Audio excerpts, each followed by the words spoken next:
Hello students, let's see this question.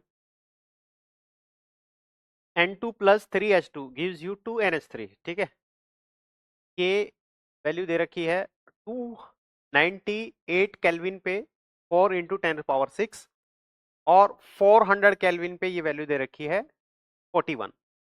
Which of the following statement is correct? ठीक है, बहुत सारा statement लिखा हुआ है सवाल में, तो पहले ये समझते हैं.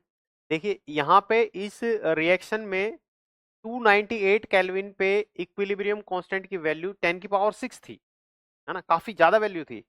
और जैसे ही टेम्परेचर बढ़ाया तो इक्विलिब्रियम कांस्टेंट की वैल्यू क्या हो गई? कम. इसका मतलब ऐसी रिएक्शन जिसमें टेम्परेचर बढ़ाने पर इक्विलिब्रियम कांस्टेंट की वैल्यू कम हो जाती है, ऐसी रिएक्शन क्या होती है भाई? एक्सोथर्मिक रिएक्शन होती है. कैसी रिएक्शन होती है? एक्सोथर्मिक, है ना. तो ये रिएक्शन कैसी है? एक्सोथर्मिक. ये डेटा पता चला हमें, एक्सोथर्मिक. अब आगे बढ़ते हैं. अगर ये इक्विलिब्रियम रिएक्शन है, इसमें N2 ऐड कर दिया जाए, इक्विलिब्रियम पर N2 ऐड कर दिया जाए, N2 ऐड कर देंगे तो रिएक्टेंट की कंसंट्रेशन बढ़ जाएगी, तो रिएक्शन फॉरवर्ड डायरेक्शन में शिफ्ट होगी, है ना, क्योंकि ली चैटलियर प्रिंसिपल ये बात कहता है. तो N2 is added at equilibrium condition, equilibrium will shift to the forward direction. बिल्कुल सही बात है, because according to the second law of thermodynamics. नहीं, सेकंड लॉ ऑफ थर्मोडायनेमिक्स नहीं बताई ये बात, ये किसने बताई थी? ली चैटलियर ने बताई थी. तो ये स्टेटमेंट गलत हो गया, यही स्टेटमेंट क्या हो गया? गलत हो गया. And entropy must increase in the direction of spontaneous reaction. चलो ये बात तो ठीक है, लेकिन सेकंड लॉ ऑफ थर्मोडायनेमिक्स जो कहा है ना इसने, यहीं पे ही ये स्टेटमेंट गलत हो गया, क्योंकि इक्विलिब्रियम की शिफ्टिंग के बारे में, इक्विलिब्रियम पर डिस्टर्बेंस के बारे में ली चैटलियर बताता है.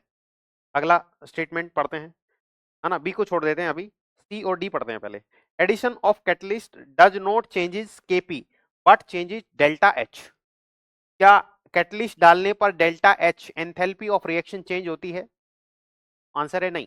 एंथैल्पी ऑफ रिएक्शन जो है वो कैटलिस्ट डालने पर चेंज नहीं होती है. कैटलिस्ट डालने पर रेट ऑफ फॉरवर्ड रिएक्शन जितनी बढ़ती है उतनी ही रेट ऑफ बैकवर्ड रिएक्शन बढ़ती है. इक्विलिब्रियम में जितनी फॉरवर्ड में बढ़ती है उतनी बैकवर्ड में बढ़ती है.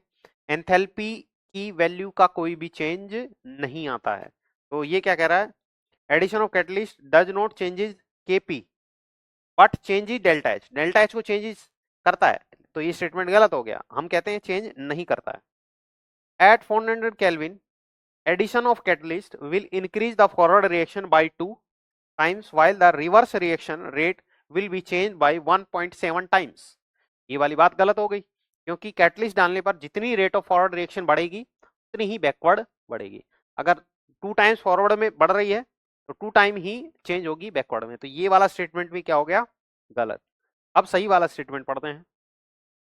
The condition for equilibrium is 2 delta Z NH3 is equal to 3 delta Z of H2 and delta Z of N2, where Z is the Gibbs free energy change, Gibbs free energy per mole of the gaseous species measured at the that partial pressure. ठीक है, तो ये हम क्या कहते हैं? Delta G जो है वो क्या है? एक पाथ फंक्शन है या स्टेट फंक्शन है? स्टेट फंक्शन है. क्या है? स्टेट फंक्शन है. और स्टेट फंक्शन में हमने ये कहा कि अगर हमें चेंज के बारे में बात करना है, प्रोडक्ट की वैल्यू माइनस रिएक्टेंट की वैल्यू इक्विलिब्रियम पे 0 होनी चाहिए.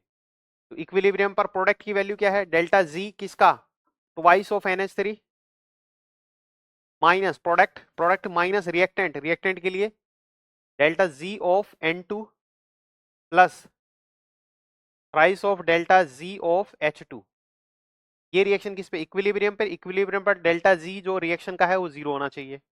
ठीक है, तो इसको 0 के बराबर पुट करेंगे तो ये ओवरऑल वैल्यू उधर की तरफ जाएगी. तो twice of delta G of NH3 is equal to, ये आ जाएगा thrice of delta G of H2 plus delta G of N2. इसका मतलब ये बात ठीक है, option B is the right choice. Hope you got it. Thank you.